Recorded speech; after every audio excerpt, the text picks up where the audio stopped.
Hello বন্ধুরা, তোমরা সবাই কেমন আছো? আশা করি সবাই খুব খুব ভালো আছো। চলে এসেছি তোমাদের সাথে আবার নতুন একটা ভিডিও নিয়ে। আজকে দেখো হাঁসের ডিম আমি রান্না করব, একদম পেঁয়াজ রসুন ছাড়া। তো আমি এখানে হাঁসের ডিম নিয়েছি, আলু নিয়েছি, ফুলকপি নিয়েছি, কারি পাতা নিয়েছি, কাঁচা লঙ্কা নিয়েছি, টমেটো টুকরো টুকরো করে কেটে নিয়েছি, সর্ষে নিয়েছি, শুকনো লঙ্কা নিয়েছি, ধনে গুঁড়ো, জিরে গুঁড়ো আর আদা বাটা নিয়েছি। তো আমি কিভাবে হাঁসের ডিমটা রান্না করব সেটাই তোমাদের সাথে শেয়ার করব। আশা করি তোমাদের খুব ভালো লাগবে। তো তাহলে চলো দেখে নেওয়া যাক আমি হাঁসের ডিমটা কিভাবে রান্না করব। প্রথমে আমি ডিমটাকে সেদ্ধ করে নেব একটুখানি নুন দিয়ে।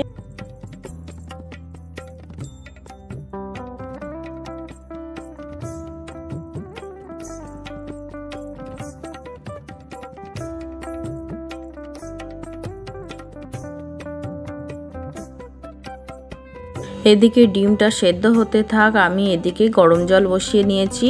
ফুলকপিটাকে ভাপ দিয়ে নেব।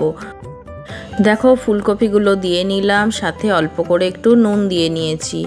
এবার একটুখানি আমি নাড়াচাড়া করে নিলাম, দিয়ে আমি ফুলকপিটা নামিয়ে নিলাম। এবার আমি এদিকে একটা কড়াই বসিয়ে নিয়েছি। কড়াইটা গরম হয়ে এসেছে, এখানে আমি পরিমাণ মতো সর্ষের তেল দিয়ে নিলাম।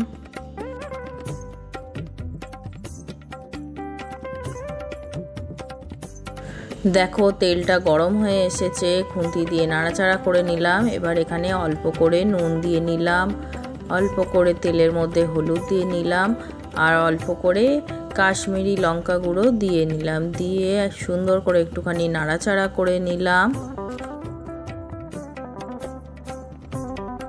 এবার সেদ্ধ করে ছাড়িয়ে রাখা ডিমগুলো আমি ভেজে নেব। তাহলে ডিমটা ভাজা হতে থাক, আমি কিছুক্ষণ পর তোমাদের কাছে ফিরে আসছি।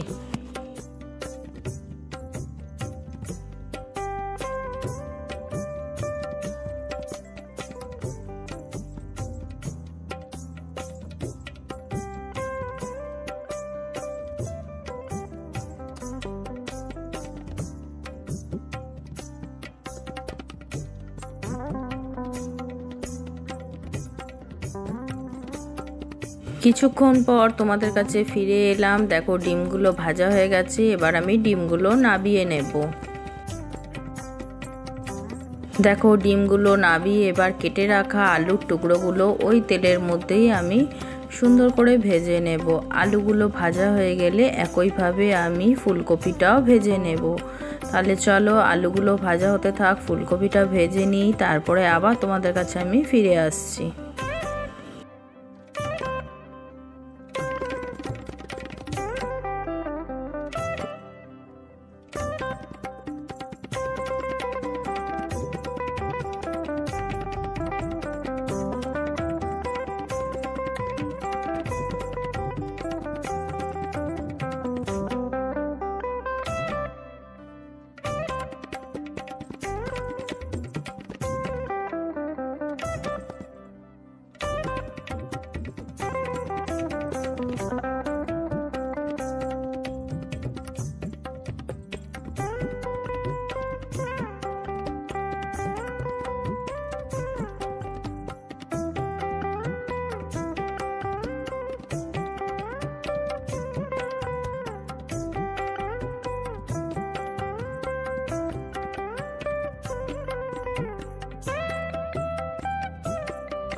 তোমাদের কাছে বেশ কিছুক্ষণ পর আবার ফিরে এলাম। দেখো ফুলকপিটা লাল লাল করে ভাজা হয়ে গেছে, এবার আমি ফুলকপিটা নাবিয়ে নেব।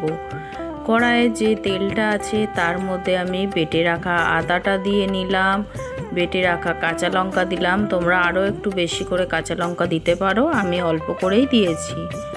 কেটে টুকরো করে রাখা টমেটোর কুচিগুলো দিয়ে নিলাম, অল্প করে লবণ ছড়িয়ে দিলাম যাতে টমেটোটা নরম হয়ে যায়। দিয়ে এবার সুন্দর করে নাড়াচাড়া করে একটুখানি মশলাটাকে আমি কষিয়ে নেব।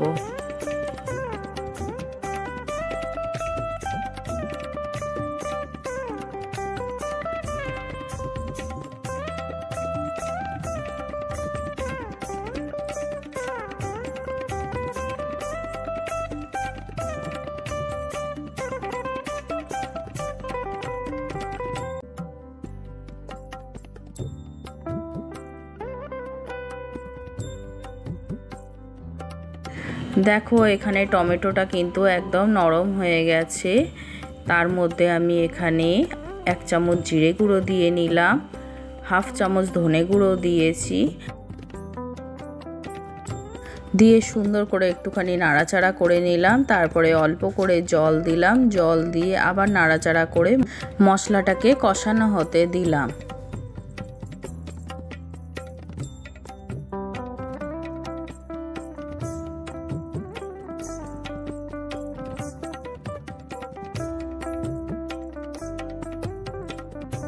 মশলাটা কষানো হতে হতে এখানে আমি অল্প করে হলুদ গুঁড়ো দিয়ে নিলাম।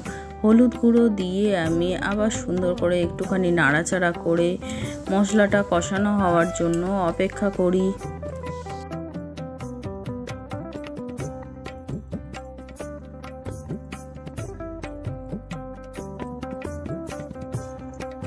দেখো এখানে মশলা দিয়ে তেল ছাড়তে শুরু করেছে।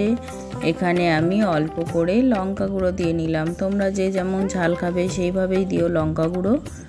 অল্প করে নুন দিয়ে নিলাম আর 2-4 দানা চিনি দিয়ে নিলাম।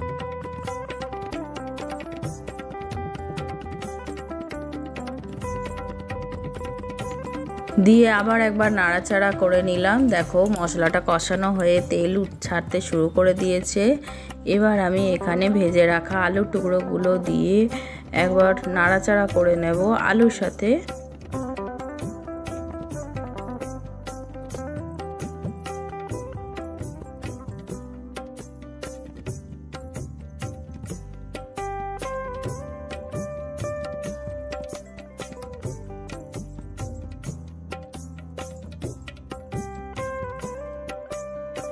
এবার আমি ভেজে রাখা ফুলকপিগুলোকেও দিয়ে মশলার সাথে ভালো করে সুন্দর করে নাড়াচাড়া করে ভালো করে মিশিয়ে নেব মশলাটাকে।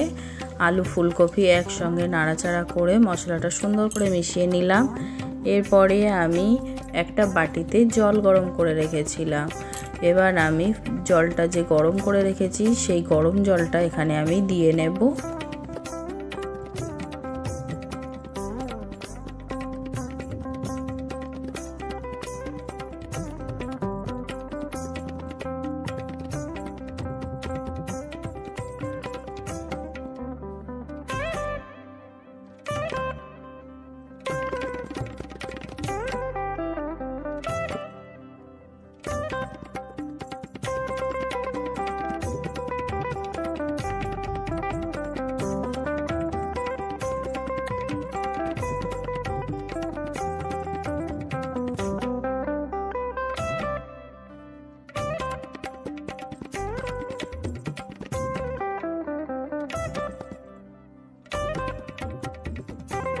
দেখো জল দিয়ে দিয়েছি, ঝোলটা ফুটতে শুরু করে দিয়েছে।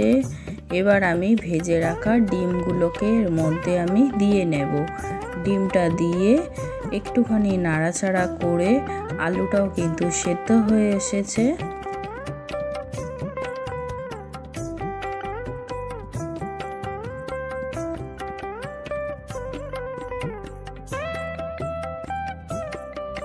এবার আমি এদিকে একটা খালি কড়াই বসিয়ে নিয়েছি। দেখো কড়াইটা গরম হয়ে এসেছে।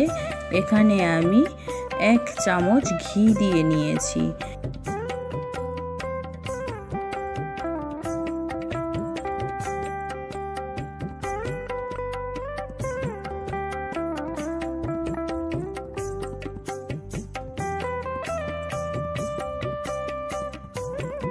দেখো ঘিটা দিয়ে একটুখানি আমি নাড়াচাড়া করে নিলাম। এরপর আমি যে কারি পাতাগুলো রেখেছিলাম কারি পাতাগুলো আমি ঘিয়ের মধ্যে দিয়ে নিলাম। শুকনো লঙ্কাটা দিয়ে নিলাম, অল্প করে সর্ষে আমি দিয়ে নিলাম। দিয়ে সুন্দর করে নাড়াচাড়া করে কারি পাতাটা শুকনো লঙ্কাটা আমি ভেজে নেব। তো চলো কারি পাতা শুকনো লঙ্কাটা একটুখানি ভাজা ভাজা হতে থাক, আমি তোমাদের কাছে কিছুক্ষণ পর ফিরে আসছি।